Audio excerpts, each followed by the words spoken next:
on there. Okay, good. Good evening, everybody, and welcome to Be a Game Changer 2.0. Thank you very much for joining us. And tonight we are going to be talking about collaboration. Before we get to the presentation, though, we have a few updates for you and some information. So this presentation, Be a Game Changer 2.0, is supported and sponsored by Technology Enabled Learning Ontario, TeLT-Cs. That would be the division of the ministry that is responsible for things related to technology and education, including our learning management system and securing rights for software, etc.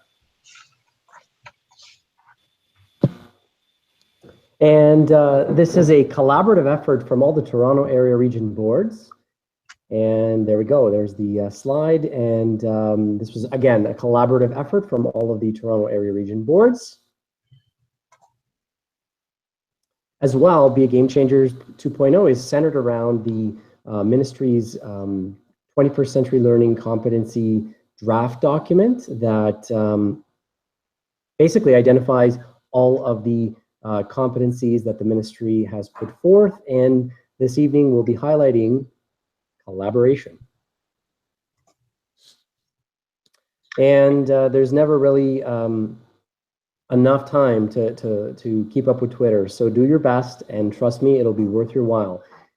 Keep following the hashtag BeAGC, Be a Game Changer. Plenty of information, plenty of ideas, and a great opportunity to build your PLN as well.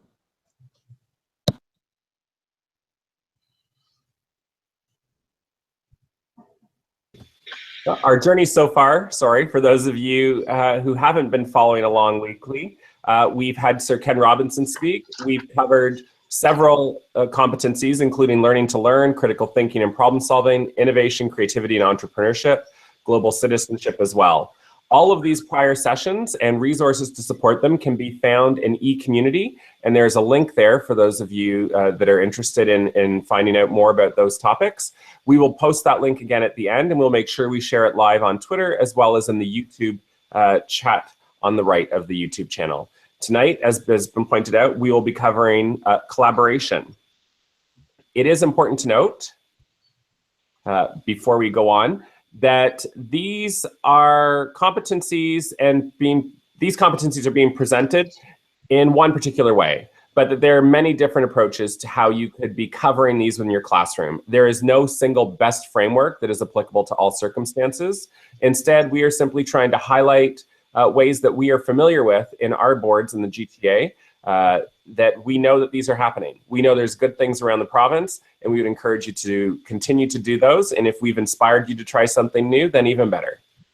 With that, I'm going to turn it over to several people, including Jeff Cummings from Wellington Catholic District School Board.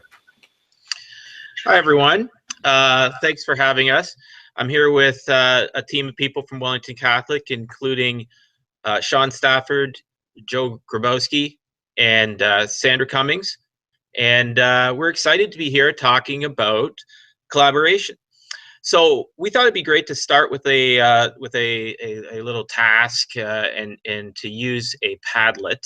So for those of you that are linked up on Twitter, there will be a link to the Padlet that you can click, which will get you into a dialogue. And really, the dialogue that we want you to begin with is what is collaboration. So if you could take a minute to click on that link, you won't be able to click it from your YouTube stream, but it should be posted for you to see on Twitter.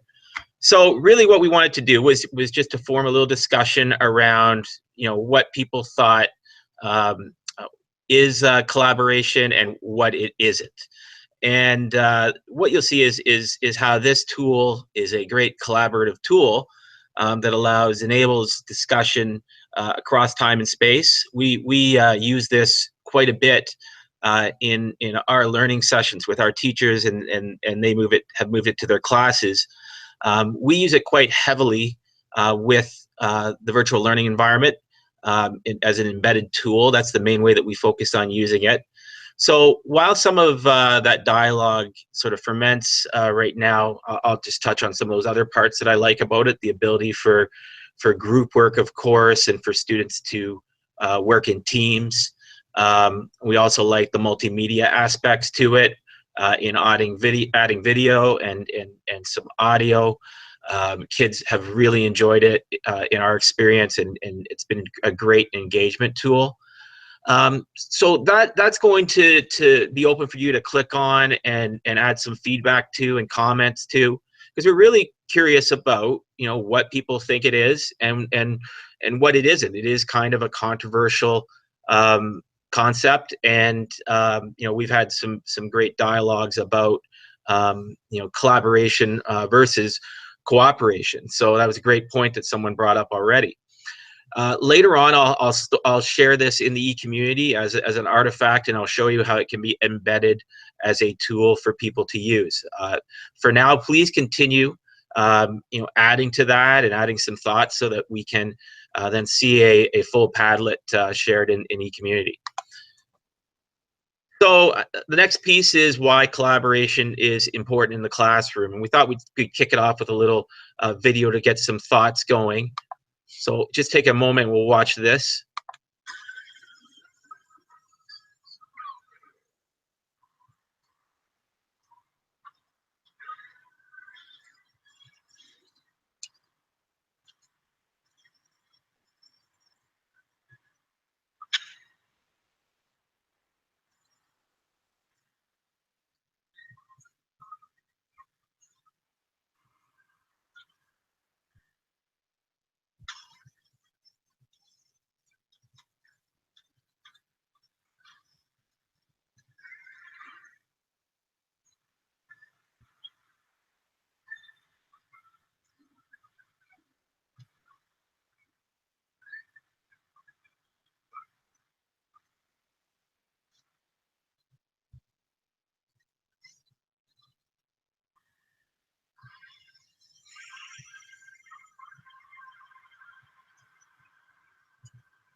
So that was a you know, just a quick video to take a look really at the power of teamwork and the really the essence of collaboration in our view was teamwork.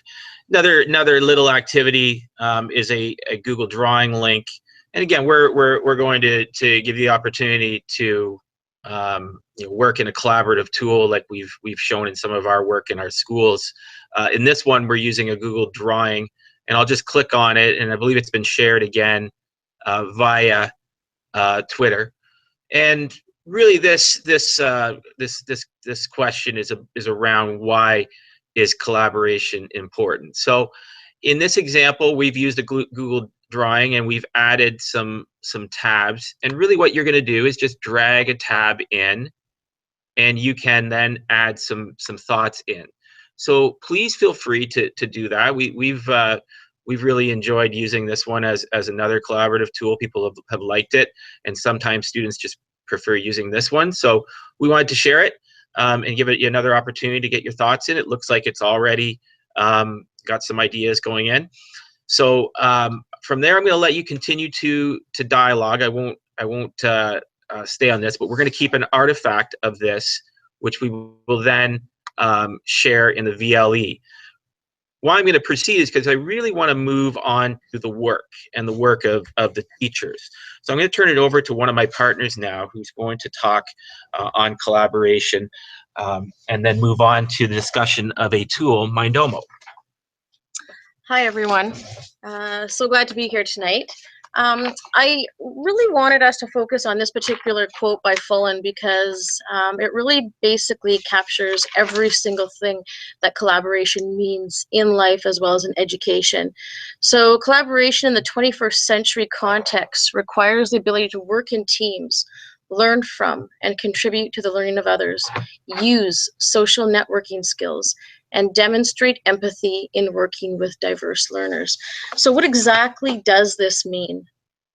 Well, There's a number of items here on this next screen that I'm sure you can all agree to as educators and as leaders in the classroom and even in schools.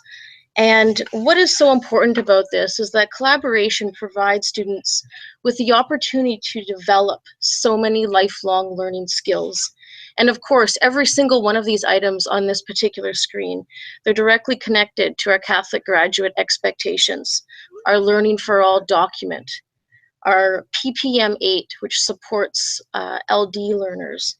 And again, it's directly connected to the draft document of 21st century competencies. And those are just to name a few that ministry documents that we accessed every day on a daily basis. So as you look at this screen, I just want to pose a question for you, for yourself to reflect on, especially if collaboration is something that's new, because as you begin to use collaboration in your classroom, some people are scared because of the fact that they feel like they're going to be losing control of their classroom environment.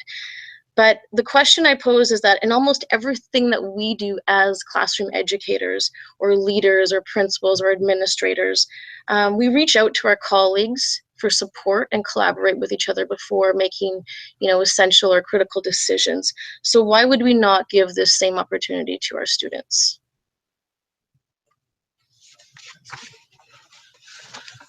Okay, so we have just some examples of the collaboration criteria that we've cited, a couple of tools, and we've related to these to some of the tools that we're going to talk about tonight. Obviously, the ability to participate in teams is a great one in Hangouts, and I know Joe Grabowski will do a great job talking about Hangouts. A sample that we do with our e-learning teachers is to do Hangouts. For instance, they'll do novel studies in a Google Hangout, which allows the learning to cross time and space. It allows for those roles on teams to occur. Maybe a team takes on a leader, or a person takes on a leader role, a note-taking role, etc., within a Hangout with a person who may be living in a whole other city. So that's an exciting tool for sure, and I know Joe is going to talk about that. Obviously, the Padlet is great for learning from and contributing to the learning of others. We think that Padlet is great for sharing knowledge and then building on knowledge, but even better is to constructively post. For kids to learn how to constructively post in an environment like this is so important in an age of Facebook, Twitter. This is the type of learning that we need to be embracing, so that we show kids how to do this appropriately. And the other idea is to co-construct knowledge, meaning and content. And a great example is these organizers, and this is a Mindomo. Can be used for a unit organizer, for instance, where kids are constructing the knowledge that will be occurring in a unit, or sharing it in this format. Obviously, one of my favorites, again, we've come back to Padlet, is the way to network with a variety of communities and groups and respect a diversity of perspectives. We like using Padlet for strengths projects and Who Am I. It really brings a connection to people, to students who may not know each other, families that may not know each other, and it allows for a great deal of empathy. So we've really tried to leverage this, especially with our primary classes. Again, embedding this in the virtual learning environment is a great way to do it. So impact on learners. I'm going to turn it back to Sandra to discuss this one as she moves into Mindomo. So the impact on our learners, which is something that we always want to, what's one of the first questions that we always want to ask ourselves when using a tool, any tool. And I think one of the most important parts of collaboration, I know as an educator myself, is focusing on the process. The collaboration, like we had seen in our previous couple slides that I spoke to, of all of the amazing skills and learning opportunities that are provided to our students. The process is really the most important part of their learning, not the final product. And the sense of achievement that no matter what type of student or the learning needs, the diverse learning needs, the learning differences, the different learning styles, every student is a contributor. And we want to make sure that students know and understand that, have that inclusive mindset where everyone's input is valuable. So that's one thing that really is very powerful from the collaboration tools. And to become effective problem solvers. So again, we want to be using a tool that creates those critical thinking skills, that develops their communication skills. We want to move away from students being consumers of knowledge and becoming critical and effective problem solvers. One thing that's really also powerful about the collaboration tools is, you'll see in the next couple of slides that I will be looking at connecting the LD learner's profile with the tool MindDomo. And it's very, very powerful in terms of supporting their work habits and their learning skills. So if we can reach those students in improving their work habits and their learning skills, then we know they'll become more engaged, they'll become independent learners, and then they'll eventually self-advocate for themselves.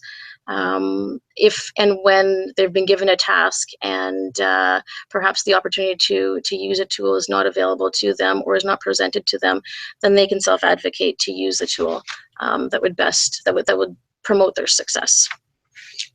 So the learner obviously is important, and we also wanted to bring into the discussion the learning environment. So obviously, I think it's important to look at both aspects, but the collaborative tools obviously support the learners very well. But we know that the learning space is important. So if we can use collaborative space and digital tools, and by that I mean physical space in the classroom, we think we can really start to transform the learning. And so what we want are these collaborative spaces built into physical environment, because we think, one, it's going to reduce inattention. It's going to reduce problem behavior like bullying, and it is going to promote positive relationships. So we think that it's really important that we take this discussion not just to digital tools, but in terms of innovative learning environment and reshaping the classroom, and in that, a classroom where student voice is emphasized. And we think, and there is a lot of research that shows that collaborative space does lead to improved student success. And I won't touch on this too much because I want to move to the work, but I really believe, and we've done a lot of work talking about this in our board, how we can construct classrooms with very focused spaces which allow for collaboration to occur, to make the students the experts, to allow them to work together and discuss, to co-construct the knowledge, and grow, and then to share it. I'm going to move to our MindDomo piece, and this puts Sandra back on to focus on how we've been using it, and she'll begin with a discussion of what it is. Okay, so for those of you who don't know or haven't used MindDomo, it's an amazing collaborative tool, and actually the tool can be used for so many things, and I will be walking through a couple of examples that I've created with some classroom teachers. So MindDomo is a graphic organizer. You have the option to have the template built in, or you can create your own graphic organizer. And it supports all diverse learners through visual hands-on creation of a concept map. So just a couple of examples how I use it in the classroom. I'm working with students because I've seen some great impact in these 4 examples. So there's shared brainstorming. So the entire class can be on the MindDomo, or you could have a couple of groups, smaller groups on the particular MindDomo graphic organizer, and the students are collaborating and creating some and building upon their ideas. So for that particular student who is not as vocal, who is a little bit shy, it really helps to bring their voice to the forefront. And then the second one, a collaborative unit study guide. So whether it's a unit study guide or whether it's classroom notes, I'm going to take you through an example of what that looks like. And then the breaking down of tasks, I'm also going to take you through this where for a lot of our learners, they have difficulty with using paper graphic organizers and then rewriting and putting that into a document or written paper form. Because there's a lot of steps that perhaps haven't been broken down in the process, and they miss a lot of the content, and definitely it's not a full picture demonstration of what they're able to do. So, and the nice thing about that is when you build a graphic organizer from Mindomo and basically break down the tasks of paragraph writing or essay writing, the great thing is that you have the option to export all of the content from the graphic organizer and send it to Google Docs, which is an absolutely amazing feature. So it cuts down the time for students. And I find that students who don't want to or don't like to write, that process engages them and hooks them into using the graphic organizer. Lastly, a presentation tool. Again, I won't be showing you this, but it's a great tool. It's very similar to Prezi. So you can build your graphic organizer and take a screenshot of every single text box or image or video that you've uploaded, and you can create a Prezi for that. I've added a couple of things also on the screen. So for example, number one, here's a perfect example for a teacher to use as a formative assessment, the breaking down of tasks, which I'm going to show you for paragraph or essay writing. I'm going to take you through that, but definitely there's an option for formative and summative assessment for teachers, formative being the teacher providing feedback, and then the exporting of the Google Doc as the final copy as a summative piece. And then again, a presentation tool as a summative piece as well. So here's how, here's what I typically do when I'm working with many of our CS students, and as well as some of our teachers that I provide PD with or provide PD to. I look at the LD learner profile, and I connect the LD learner profile with the basic function of the tool. So you can see from the left-hand side, all of those items that are bolded are part of the LD learner profile. And the great thing, the reason why I'm focusing on Mindomo tonight is because this tool has so many options available to them, and it also connects to so many of their needs. And then the deeper learning supporting impact. So what I really like about this is that, so we've now connected the tool to the learning need. Now, how can we take that to one next level? So how can we leverage the student learning? Again, the opportunity for teacher feedback, providing that descriptive and meaningful feedback to support the important part of the process, which we find is the most important. Now, here are the samples that I'd like to show you. For this particular class, what they did is they were doing a novel study on the movie, or on the novel The Outsiders. So we created 3 different Mindomo graphic organizers for the class to build upon and for them to work together. In this particular one on the left-hand side, it's called audio files. So what the students actually did was they really liked the fact that someone would read the content to them in each chapter. What we found was the teacher wasn't always available to do that because the teacher was helping out other students. So I'm going to click on this and take you into it so you can see what it looks like. So the teacher provided a link to the chapter questions right here, and it would automatically go to her Google Drive. Now, if I click right here, it'll automatically take me to the YouTube audio file of chapter 1, and then I have the chapter 1 questions right here to support students.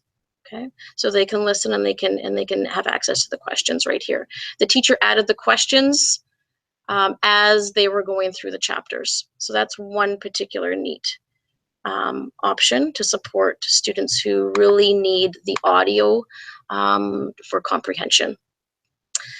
And then in the unit notes that they built and shared together, here are the class notes. So instead of the students putting everything in a binder and the students missing and losing notes, these are the things that were very, very essential and very, very important for the students to know and remember, to be able to connect to for future tasks, assessment pieces, and even for them to have access at home. So again, here's the narrator, and the teacher added another YouTube link for the students to be able to remember who this narrator is and the most important part of the novel. Again, here are the notes that they added as they worked through it. There's a list of all the characters, quotes that were essential for them to remember, an image of the plot, where they all worked collaboratively and decided, what was the most important information to put into into this note.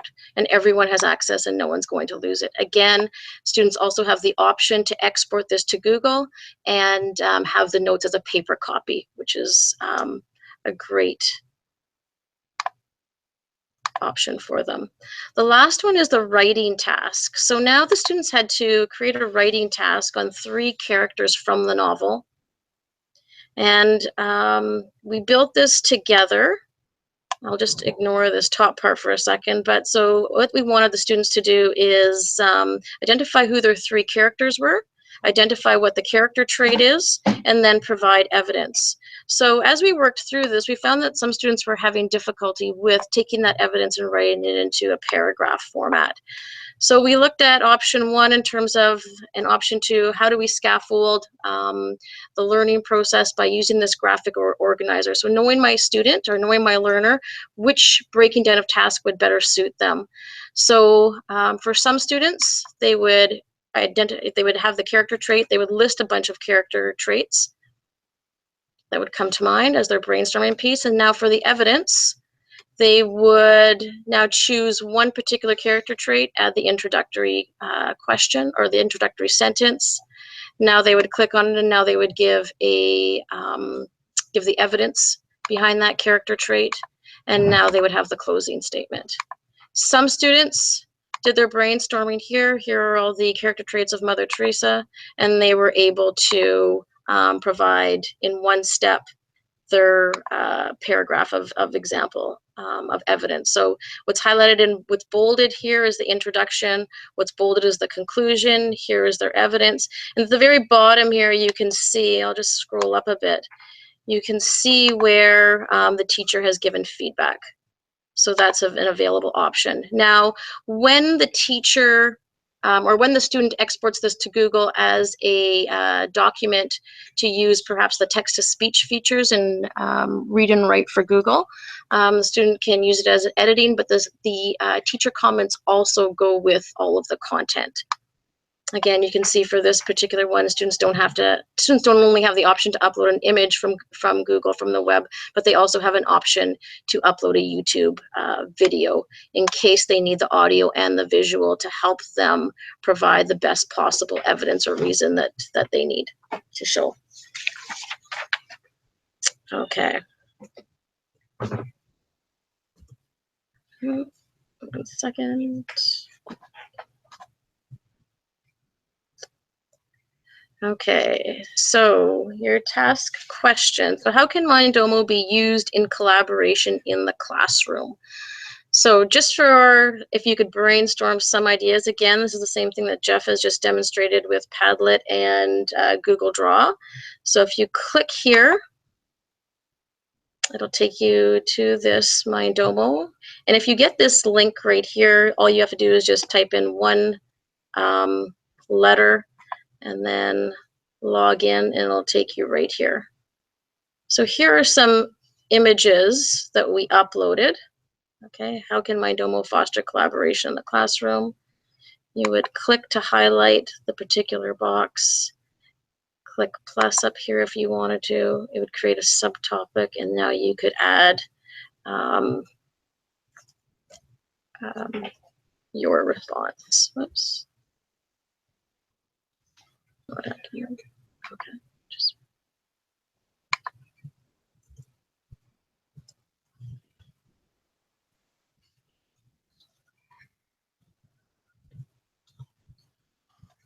click here, or you can click right here. Insert a subtopic.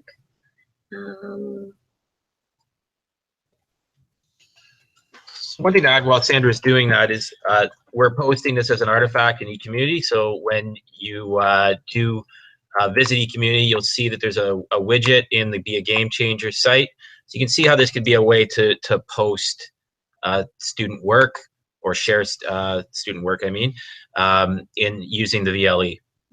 And one thing too is just to know when you're on and we've collaborated or we've shared a Mindomo with you, the most important part to remember is we can see everyone in the bottom right hand corner who's currently on. In order for you to see all of the additions, sometimes it may be beneficial for you to refresh your browser. Okay, so feel free to go ahead with that. And one last slide from me. So assessment. So what does assessment look like in terms of using this tool? The nice thing that I like about this is the opportunity for student voice and for them to share their own student artifacts. So you can begin with students uploading images and videos from YouTube to help support their writing. So they have something to hear and see so they can extract as much detail as possible for a writing task.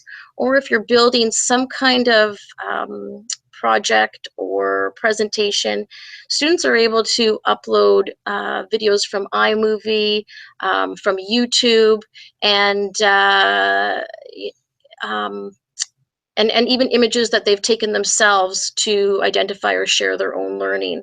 Again, the whole idea of descriptive feedback throughout the entire process is very, very essential. And then the very last one in terms of addressing curriculum descriptors.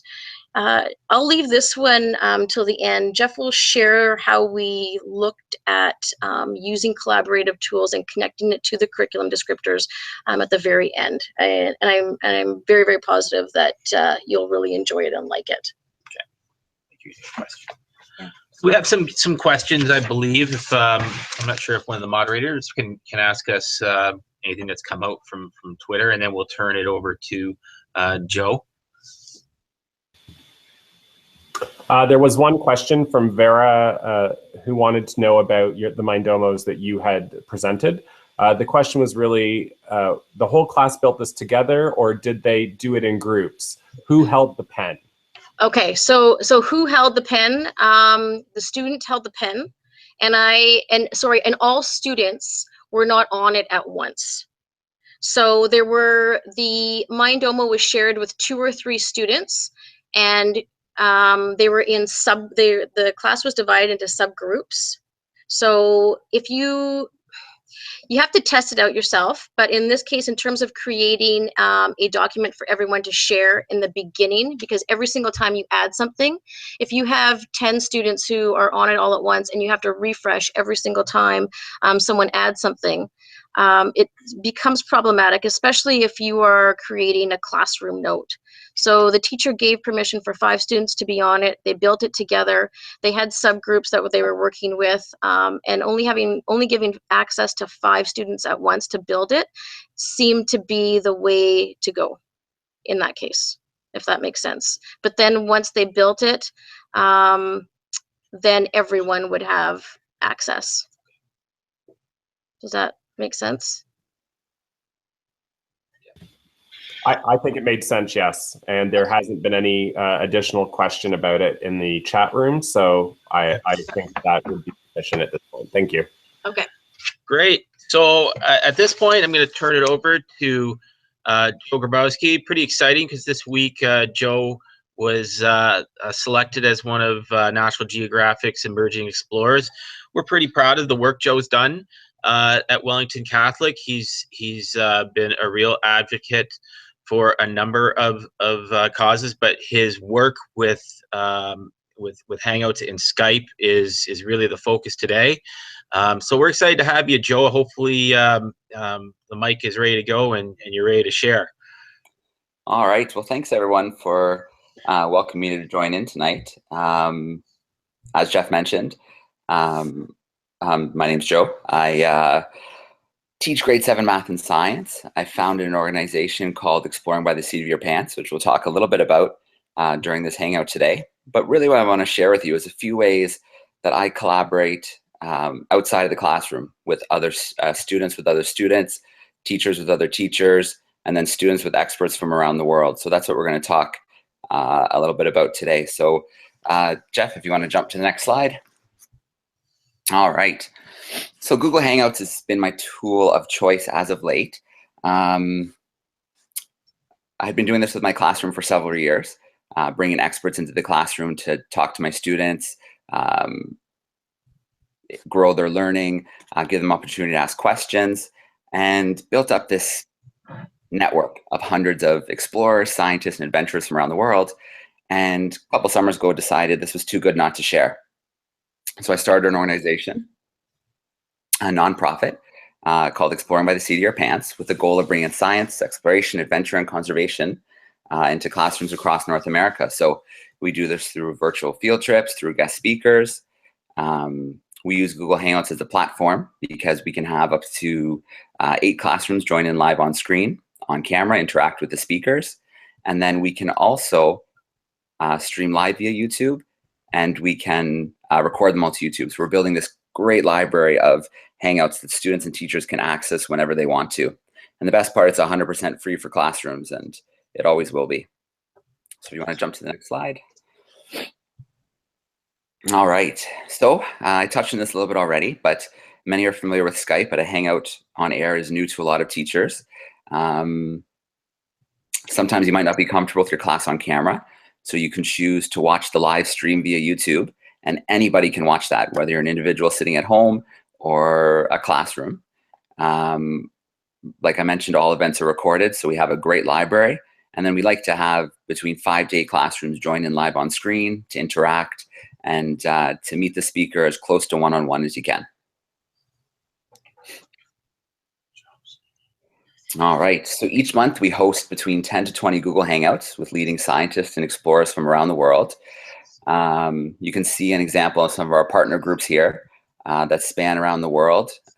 Ripley's Aquarium, National Geographic, Canadian Geographic, some other ones that might not be familiar, Penguin Rehabilitation Center in South Africa, the world's only underwater laboratory in the Florida Keys, and a group called Sharks for Kids we work with out of the Bahamas. So that's just a taste of some of the groups we work with. And then try it out. So on the website is exploringbytheseat.com. Register, and that gives you access to the Hangouts, so you can see what's coming up each month. And then we have a newsletter. So 2 to 3 newsletters a month go out with all our updates. And once you've joined your first Hangout and you've checked out your tech, it's incredibly easy to join after that. A few other things we do, full day events. So you can see we had a World Oceans Day event last year, 12 hours, 26 speakers from 5 continents, over 10,000 students taking part. And then we did it again in February. We celebrated amazing women in science and exploration. So coming up, May 23rd, we're celebrating biodiversity. So we have about 20 events that we've lined up. And then we're going to Explore Oceans Round 2 on June 8th. And our new project, so I'm so proud of this project.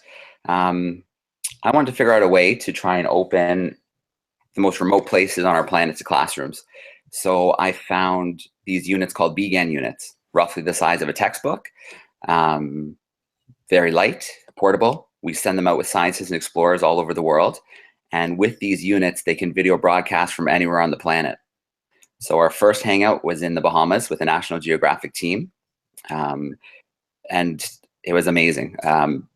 They had paleontologists, they had the divers, they had classrooms from the Bahamas join in, they had ecologists. It was an absolute blast. The unit's been to Peru. We have 2 units now. One is currently in the middle of the Pacific Ocean on the world's most isolated coral atoll, Clipperton Atoll. So we did a world first today. We were the first to ever broadcast from this little piece of the world. And the other's in Belize. We're going to start hangouts every Wednesday from an archaeological dig site, Mayan ruins. And then we're going to pilot on-call hangouts. You never know when something cool is going to happen in the field, whether it's a shark being tagged or a lion kill. So we'll have classrooms on standby. We get a call from the scientist or the explorer. We put the word out to classrooms, and we can jump in and catch something in the field that has never been witnessed in a classroom before in real time. So we're pretty excited about this collaboration through Hangouts. And if you want to hit play there for me, we've been collecting promos from around the world, and I'll share this one with you.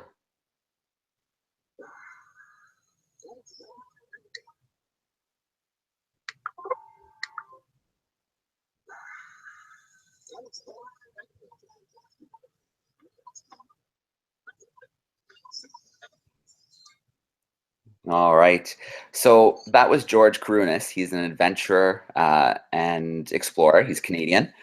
You may know him from the series Angry Planet. He's a big supporter of the project and on our board of directors. And I threw out a call a little while ago and said, hey, anybody who wants to do some promos for us, do so while you're in the field. And he threw down the gauntlet. I don't know if anyone's ever going to top a promo from inside an active volcano. So that was pretty incredible.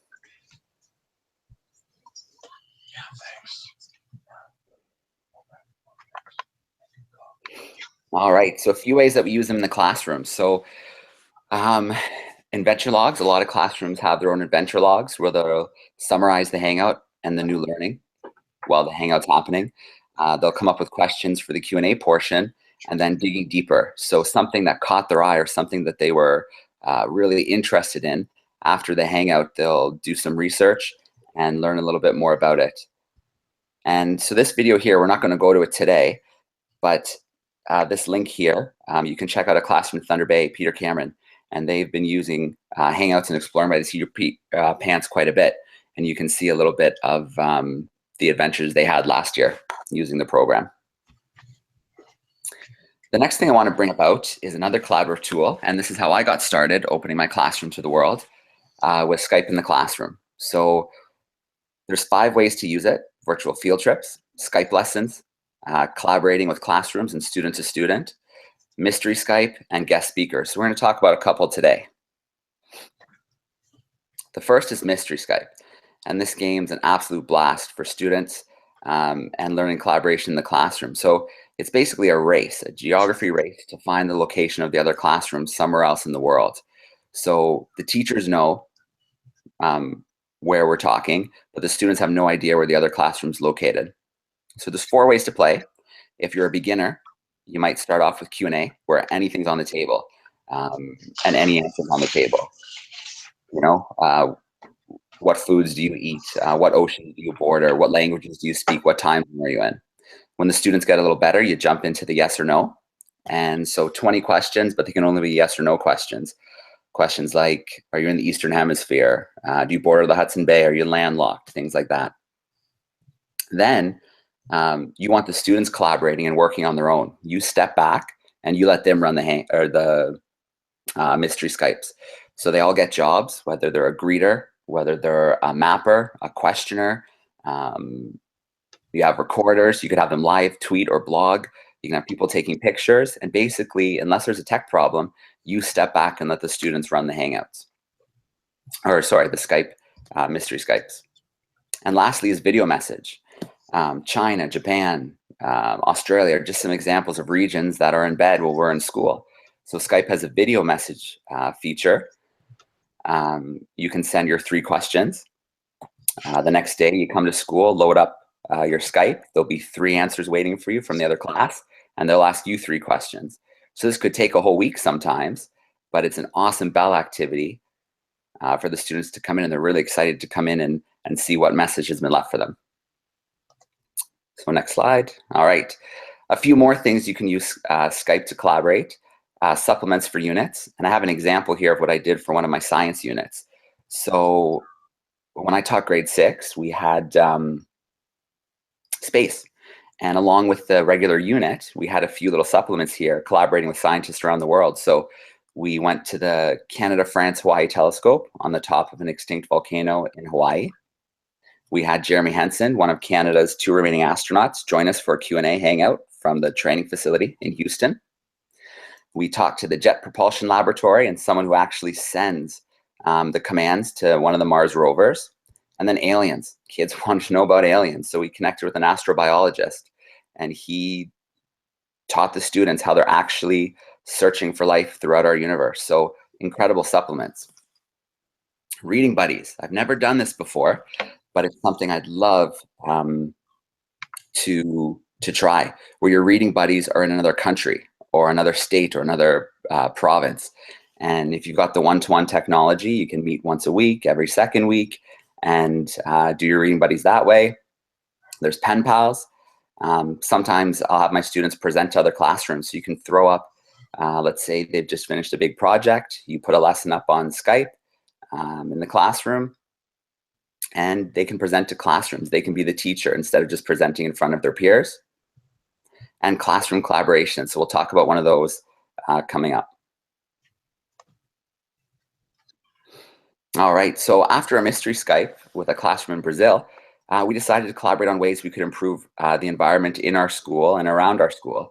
So we brainstormed for a little while and then broke off. We spent a couple weeks testing things out in the school, putting our plans in action. Then we reconnected a little while later. We shared our successes, we shared roadblocks, and then we bounced new ideas off each other. So it was a really fun way to collaborate classroom to classroom on issues that are important to students, especially our environment.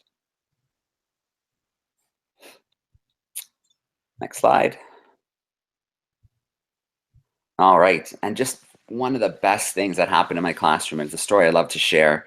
You know, I'm a diver. I've been scuba diving for 10 years now, and I always tell students about my shark adventures, but coming from me, it doesn't seem to mean much. They don't believe that sharks, there's this whole myth around them, and everything they see on TV isn't true. So we had a group called Sharks for Kids join our classroom, and spending an hour with this marine biologist, Jillian Morris, totally flipped their perspectives, totally showed them another way of looking at sharks, and they became passionate about helping them. You know, they found out we kill 100 million sharks a year for the shark fin trade. So we wrote letters to our Prime Minister about shark fins, but we also wrote open letters to the Premier of Western Australia to talk about a shark call they were going to do. They're going to start killing sharks near populated beaches. In this process of him writing back to us and us writing back to him, we made international headlines, both in Guelph as well as in Western Australia. If you want to jump to the next slide, we collaborated with some conservation groups in Western Australia, Sea Shepherd and the No Shark Call group. We did some posters for them. We did a video for Sea Shepherd. So just an amazing lesson, the best persuasive writing I've ever seen in the classroom when they were excited and motivated. And then that grew into a guest speaker tour. So each year, I bring a scientist or an explorer to tour our school board. So one year was the Sharks for Kids scientist. The second year, it was an adventurer from the UK and a primatologist who studies lemurs. And then last year was a guy named James Ketchell. This guy was in a really bad accident, busted up his legs in a motorbike accident. Doctor said, prepare for a sedentary lifestyle. He responded by climbing Everest, rowing solo across the Atlantic, and cycling 18,000 miles around the world. Called it his ultimate triathlon. So talk about someone to come in and talk about perseverance and overcoming obstacles. He was a pretty great speaker to share on our board.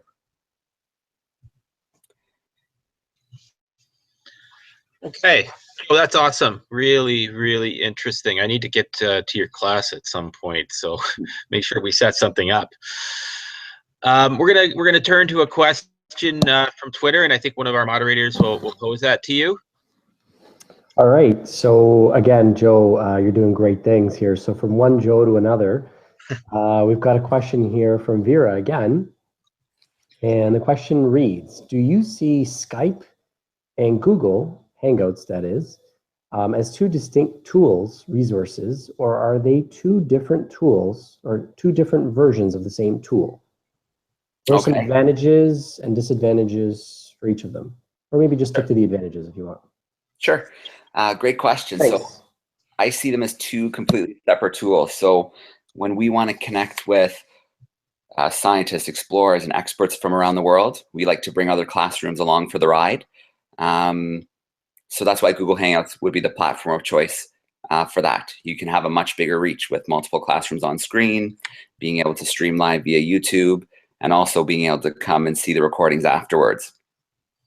Skype is more for the one-to-one collaborations, whether you're doing a mystery Skype with another classroom, or if you're choosing to meet and say, let's say you're both reading The Outsiders. You can meet at certain times during the week as you finish different chapters, discuss back and forth what you thought, what you learned, some of the question answers together. So Hangouts is my go-to when I want a large group collaborating together, meeting an expert, learning together. And then Skype is my more one-on-one. If we're doing a mystery Skype, if we're doing a collaboration directly classroom to classroom. There's another question for you. And this one, the person indicated that they were not advocating for the shark fin trade, but they were actually curious about the other side. So you brought in one side of the discussion, and they wanted to know, did students also have the benefit of hearing from supporters of the shark fin trade? And specifically because they want to know about how students, you know, how their scheme is formed and their beliefs tested and strengthened.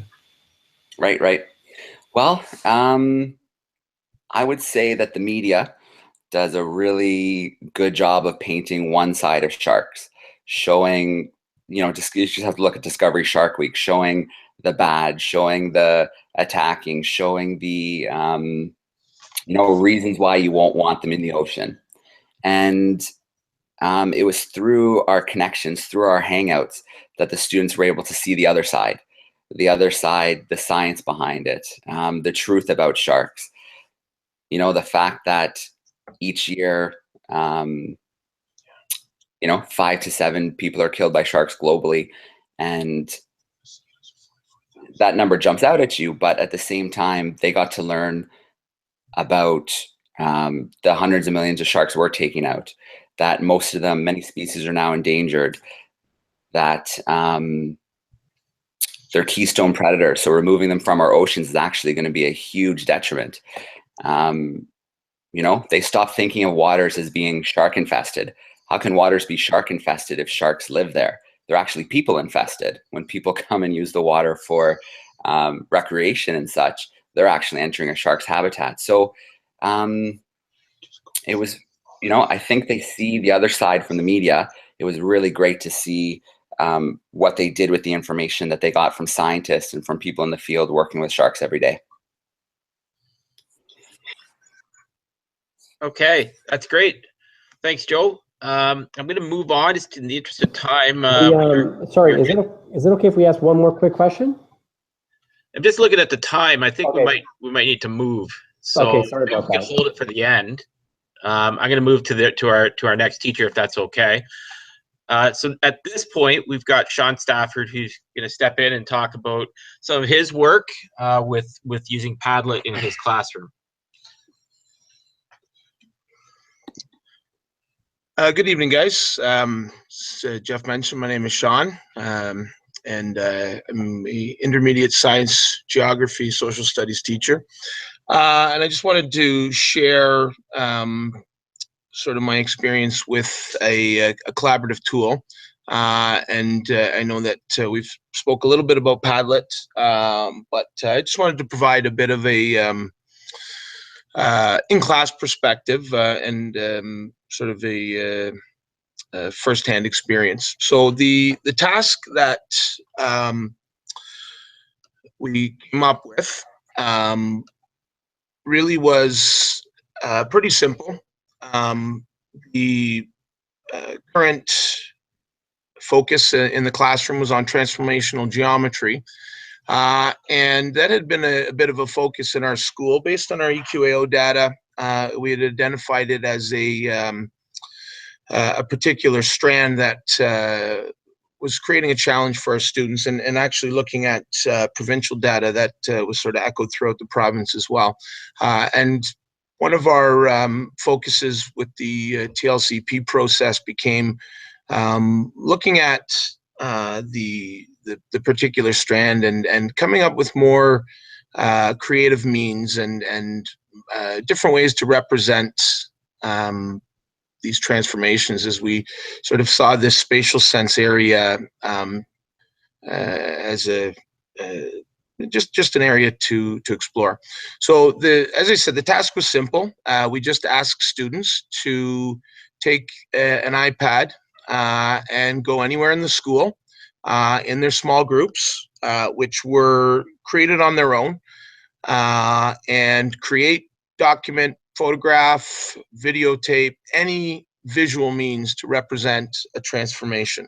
So they had the option to select the rotation, slides, or they could look at reflections, or even combinations.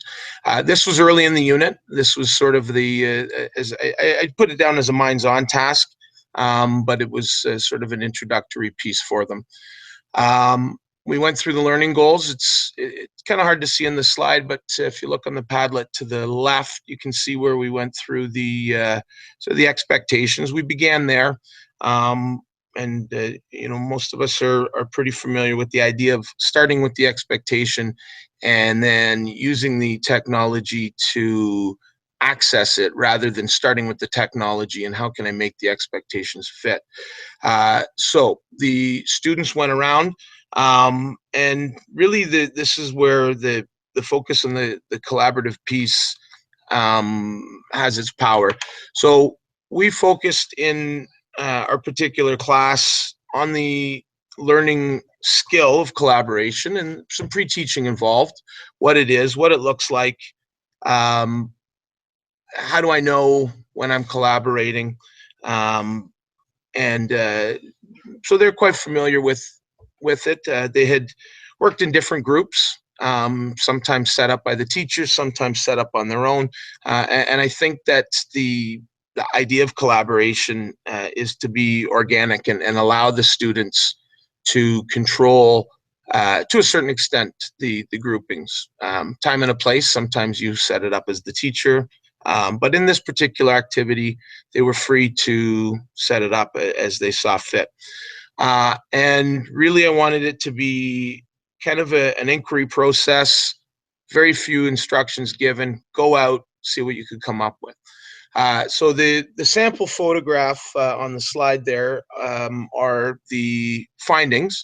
When they were out and about, you know, you could kind of track the students, follow them around. You could hear the excitement, any opportunity that grade 6, 7, 8 students get with some freedom around the school, and the opportunity to work with others, and the technology is usually a recipe for success. So they went through, and a couple of examples we've left up there. You can see some of the student work. Like Sandra mentioned before, though, really the success of the activity was in process rather than the final product. The pictures are very simplistic. There's a couple of gloves there, reflections. But the discernment process of what is this an example of? Here's a picture. It looks like it might be a reflection. Is it? Why is it? And I found that the math talk that came out of this type of activity was excellent. They came back to the room. The pictures were up. One of the beauties of Padlet as a collaborative tool is real time. You're not limited to 1 or 2 examples. Every student's piece went up at the same time. We were ready to go. And in a 40-minute block, we could explain the activity, go out, engage the students, come back, discuss their findings, and close it up. And I think one of the misconceptions with collaboration is that it takes a lot of planning and a lot of time. And this is just an example of something that came together nice and quick and introduced the unit to us. So I know, as Jeff said, we're kind of wary of our time here. So I'm going to just move into the next section. The students became quite comfortable with Padlet as a tool, and we moved it out of math into science. And this was a bit of an extension task. This particular task, also not overly complex, but it was the opportunity for discussion and the the collaboration that Sean. So the beginning of the unit, we put a bit of a KWL chart together with the Padlet. Very flexible tool. You can use it for multimedia, bulletin board systems. In this particular example, students posted some questions. What did they want to know by the end of this unit after previewing some of the lessons and the key terminology? You can see in them towards the middle there, what I know about electricity. And so they posed some questions. After we went through the unit and the learning was in place, they came back and using the questions posed by their classmates, they grabbed one, claimed a question, and put together a multimedia or visual solution. And so the diagrams that you see there are ones that they had either put together or found, from a variety of different sources.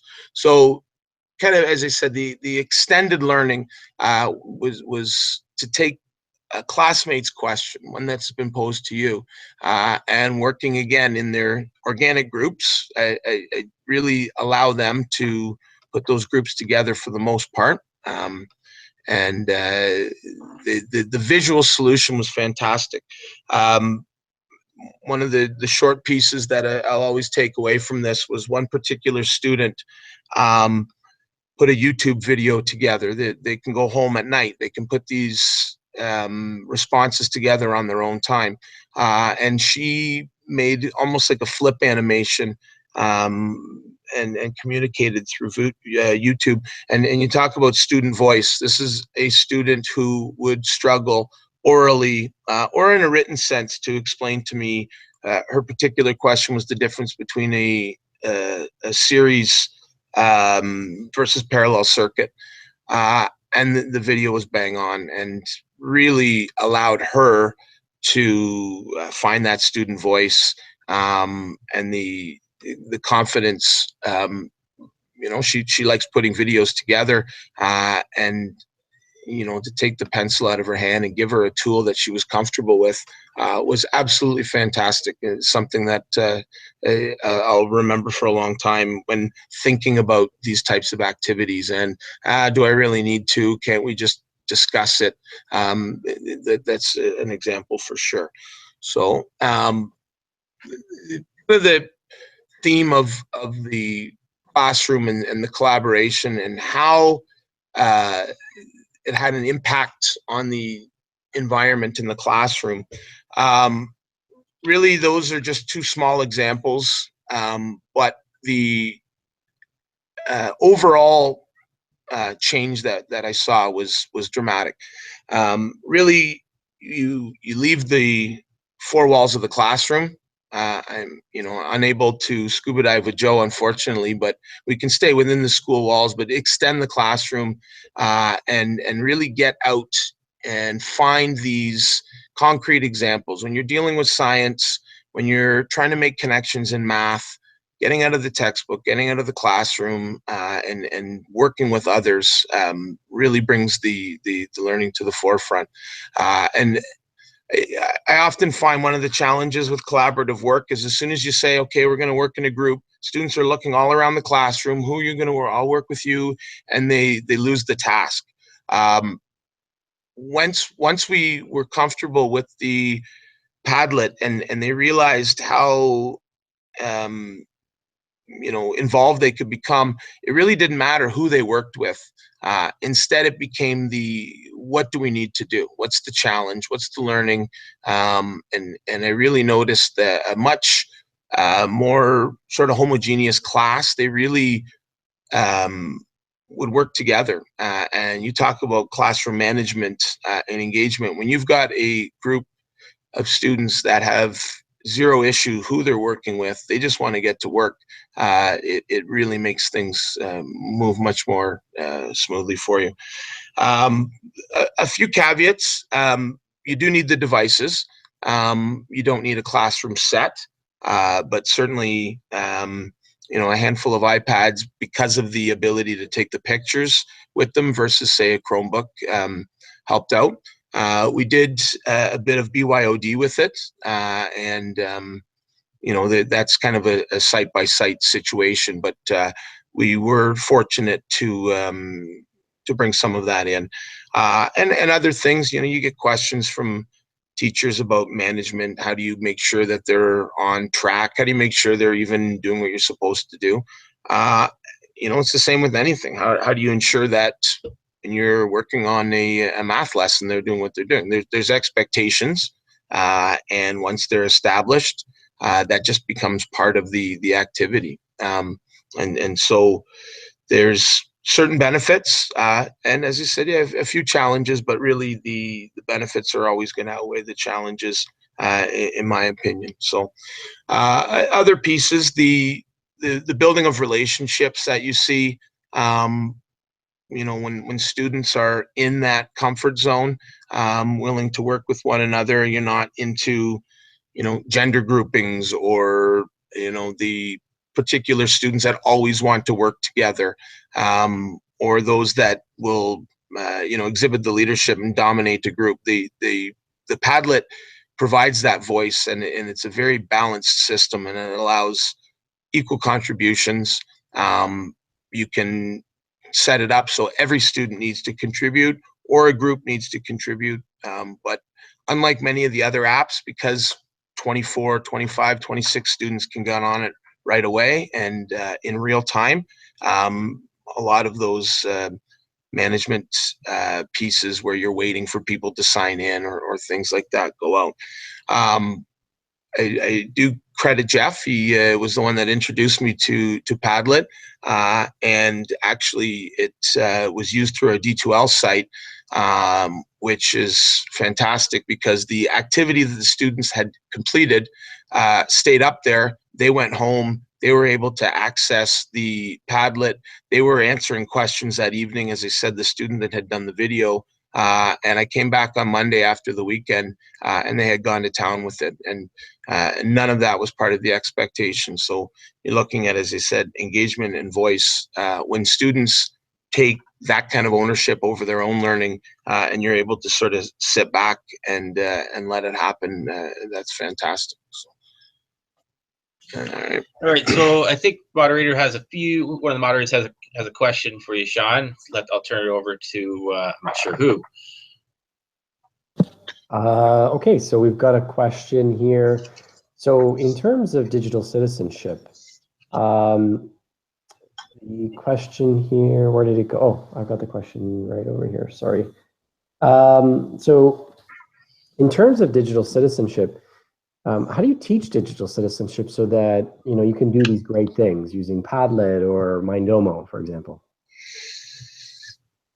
Well, obviously there's challenges surrounding that, and depending on the ownership that the students are able to take, and it's kind of maybe a program by program or app by app situation. Speaking just directly to Padlet, there's a few options. The students are able to create sort of a username, and you have the option to control that. So you can have very specific names, for example, first name, last initial, or whatever. So you know who's contributing, and people are then going to be responsible for what they post to the Padlet. For better or worse, you can track who's saying what, and you know that accountability piece can be there. The other side of it, you know, can someone go on and anonymously post something? No, when it's on the D2L page, it's restricted access. And I think the kind of, I'm not sure if control is the exact word, but the security of D2L can be used with Padlet to ensure that, you know, any of those things that you don't want popping up there aren't going to. And as teacher, you have moderated access. You're able to delete certain pieces, add certain pieces, lock pieces in. So if a student contributes, you can lock that contribution and other students can't go in there and sort of play around with it. To be honest with you, Mindomo, I don't know.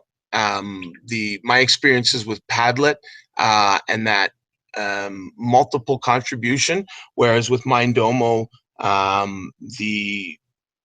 know that the link to D2L is there, but as I said, to be very honest with you, I don't know the answer with Mindomo. It's not a tool that I have a ton of access with. I don't know, Jeff, do you have something you can add to that? I can talk to that just as I close out. Yeah. I got a little prompt here on time, so I'm going to jump back in and close it out at this point.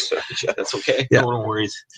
So yeah, the last piece was on assessment, and Sandra referred to it a little earlier, how we connected to assessment, the use of collaborative tools. Well, we decided when we go into, we would talk about what we do with our teachers, and we really like them creating, obviously using digital tools to create products. So we really focused on the curriculum expectation descriptors. So the words, and this was sort of formulated with some students' contributions, tools that lend themselves to a particular descriptor. So we compiled a number of these, and we've asked teachers to post this in classrooms. So it gives students choice in showing their learning in a variety of different ways with a tool that fits for them. It allows for quite a bit of differentiation. We advance, and I probably won't be doing this total justice right now, but I know that we are short for time. So I did want to talk about next level collaboration. Sorry, and I didn't do a piece on computational thinking because it could have been a whole session. We've been doing quite a bit of work with Dr. George Gadanidis on computational thinking and coding, and we really think that it is one of the most important tools or important skills out there for collaboration. We've seen such great work between students when they have been trying to solve problems using some of the coding tools out there. For instance, in our project, we've used Scratch. It is incredible to see kids problem solving, iterating work, and then trying it out, not concerned about failure, but turning to one another and saying, what did you do? What should I change? That's incredible. And that's really where we want learning to go. So we think that this is an integral part of the classroom, that coding and computational thinking need to be meshed a little bit more fervently as things move on. So that's what we are trying to do. And I've given some samples. We have some songs that were created by feedback from kids taking them home and bringing that feedback back to school. It's a great example of collaboration with home. And I talked a little bit about how it's not ideal. The ideal model is not necessarily a one-to-one. In our school project, we're trying 1-to-2 in these situations, and it's really more effective because the kids are sort of questioning each other and working together. These links are going to be available for you to look at to see our project, but in its essence, Dr. George has really focused on the collaborative power of coding. So I'll bring it to an end. Obviously, I've got everything shared in the VLE, as I mentioned. It's a great way for you to embed objects such as Mindomo, such as Padlet. It's where kids can share their work, submit their products, and store their artifacts of learning. And at this point, I'll wrap it up and I'll turn it over to Patrick to move us through the next steps of talking about next time. So thank you very much. Before we get on to our next session, I want to take a moment just to thank everyone who presented tonight. That would include Jeff Cummings, Joseph Grabowski, Sean Stafford, and Sandra Cummings, all from Wellington Catholic District School Board.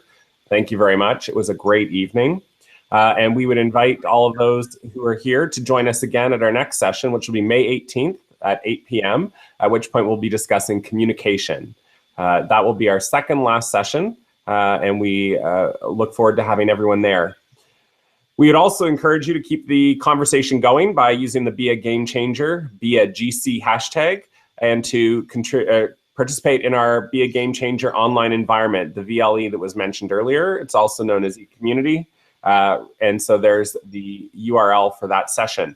Before we wrap up and before we leave for the day, again, it has been an awesome evening of learning, very inspirational. And we've learned a lot. All of these resources will be posted in the VLE and eCommunity. but we had a team of people presenting and working in the backgrounds. So we want to just take a moment to thank everybody. I'm going to start off by thanking Thea Meglio and Kathy Blacklock from the Ministry of Education.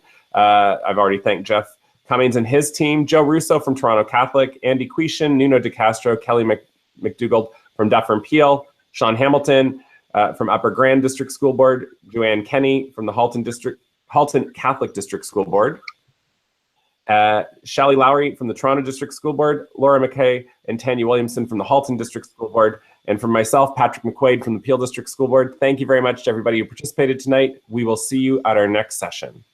Have a good night, everybody.